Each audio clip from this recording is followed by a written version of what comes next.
MIM अध्यक्ष barrister Asaduddin Owaisi ने हाल ही में नरेंद्र मोदी को लेकर कहा था कि वो हिटलर की भाषा बोल रहे हैं और भारत में मुसलमानों की हालत वैसी ही है जैसे हिटलर के शासन काल में यहूदियों की थी। इस पर मीडिया हाउस में बैठे कुछ गोदी पत्रकार बिलबिला उठे थे। लेकिन अगर आप नरेंद्र मोदी के भाषण सुनेंगे तो आपको यकीन हो जाएगा कि असदुद्दीन ओवैसी सही बात कह रहे हैं। नरेंद्र मोदी लगभग हर भाषण में माइनॉरिटी मुसलमानों के खिलाफ उसी तरह नफरत का जहर उगल रहे हैं जिस तरह हिटलर अपने भाषणों में अल्पसंख्यक यहूदियों के खिलाफ नफरत का जहर उगलता था।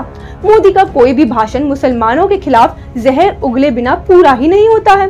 नरेंद्र मोदी ने पहले कांग्रेस पर निशाना साधते हुए मुसलमानों पर आ गए और मुसलमानों को घुसपैठिया और अधिक बच्चे पैदा करने वाला बताया।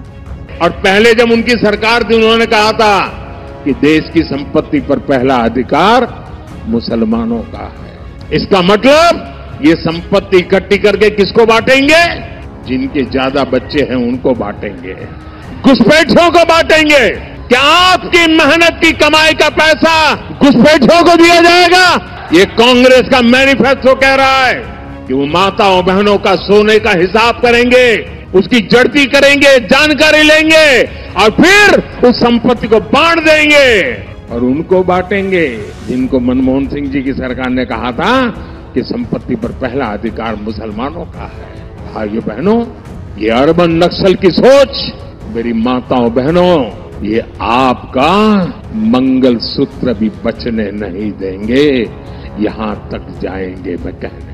और आज बिहार में लालू प्रसाद यादव के बेटे तेजस्वी यादव पर निशाना साधते हुए फिर से मुसलमानों पर आ गए और मुसलमानों के खिलाफ नफरत भरी बयानबाजी की। 2007 में बिहार के शहजादे के पिताजी ने मुस्लिमों को ये आरक्षण में से निकाल करके कोटा देने की बात कही थी।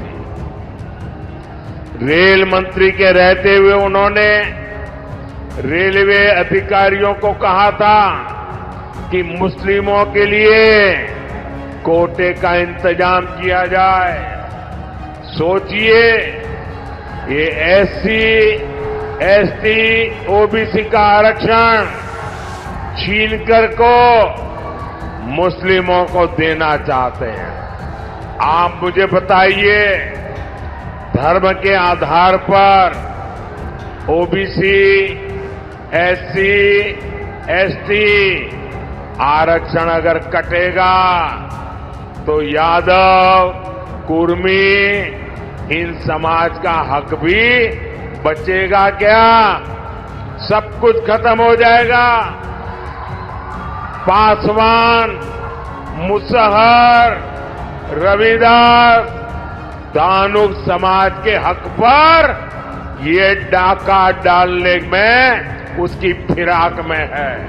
हमेशा की तरह बैरिस्टर असदुद्दीन ओवैसी ने मोदी पर हमला बोला और कहा, इलेक्शन का मॉडल कोड ऑफ कंडक्ट है, इसीलिए उस मॉडल कोड ऑफ कंडक्ट के दायरे में रहकर कहना चाह रहा हूं, मुल्क का वजीर आजम है या कोई गली का लीडर बोल रहा है? आप बताइए, जिहादी कह रहे हैं, कौन कहां जिहादी? 17 कौन है? आखिर कब तक इस मुल्क की आवाम खामोश कब तक बैठेगी?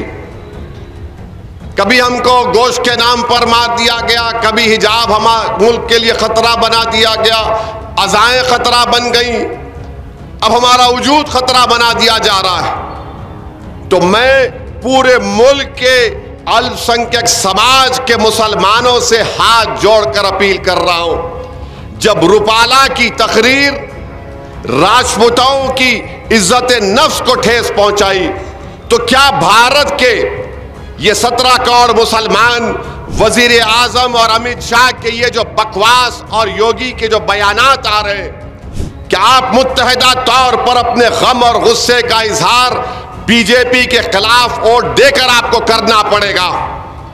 नरेंद्र मोदी, तुम किसी राजनीतिक पार्टी पर निशाना साधना चाहते हो या भला बुरा कहना चाहते हो तो कहो, लेकिन मुसलमानों को बीच में क्यों ला रहे हो? हर बात में मुस्लिम एंगल जोड़ने की मोदी जी की आदत उनकी नफरती जहनियत का उजागर करती है। वो बुनियादी तौर पर से स्वीकार कर रहे हैं कि उनके पास डर फैलाने के अलावा कुछ भी नहीं है। पूरे मुल्क में आखिर क्या वजह है कि वजीर आजम जहां कहीं भी जाते हैं गाली देते हैं। अरे वो बोल सकते किसी भी पार्टी के खिलाफ, उनके उम्मीदवारों के खिलाफ बोल सकते हैं, मगर आप सिर्फ एक कम्युनिटी को टारगेट किस एतबार से कर रहे हैं? आप बोलो टीएमसी को बोलो, कांग्रेस को बोलो, दूसरी और पार्टीज को बोलो आप, मगर जिहादी बोलना किसको तरफ इशारा है? ये इशारा हमारे तरफ है, इशारा भारत की 17 करोड़ मुस्लिम अक़लियत की तरफ है। और नरेंद्र मोदी इस तरह की तकरीर करके वो एक एमसीसी क्रिएट कर दे नया, और वो है मोदी का क्रिमिनल कोड कि जो चाहे मैं बोल सकता हूं, मुझे कोई रोक नहीं सकता। नरेंद्र मोदी को यह जानना चाहिए, अमित शाह को जानना चाहिए कि अल्लाह ने असदुद्दीन ओवैसी को भी जबान दी है। अल्लाह ने भी नबी करीम सल्लल्लाहु अलैहि वसल्लम के सदक़े में, अहले बैत के सदक़े में मेरी जबान इतना बोल सकती इनके बारे में। अगर इलेक्शन कोड नहीं होगा तो नरेंद्र मोदी मैं तुम्हारी तमाम चीजों को बयान कर दूंगा।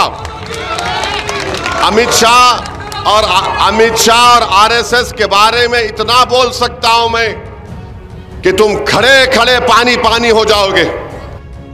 बिहार की जनता को बताने के लिए नरेंद्र मोदी के पास कुछ भी नहीं है, इसलिए वो डर फैलाने का काम कर रहे हैं और मुसलमानों में खौफ पैदा करके वो इस निशानदेही करते हैं कि हिंदुस्तान की सबसे बड़ी अक्लमंदी के खिलाफ नफरत ही उनका एकमात्र एजेंडा है। वैसे आप लोगों को मालूम होना चाहिए कि बिहार में मोदी के सहयोगी नीतीश कुमार पहले ही बिहार में मुसलमानों को आरक्षण दे चुके हैं। आपकी क्या राय है इस पूरे मामले पर कमेंट में जरूर बताना और देखते रहना मुस्लिम सियासत। मैं अलीशा चंद्राकर, जय हिंद।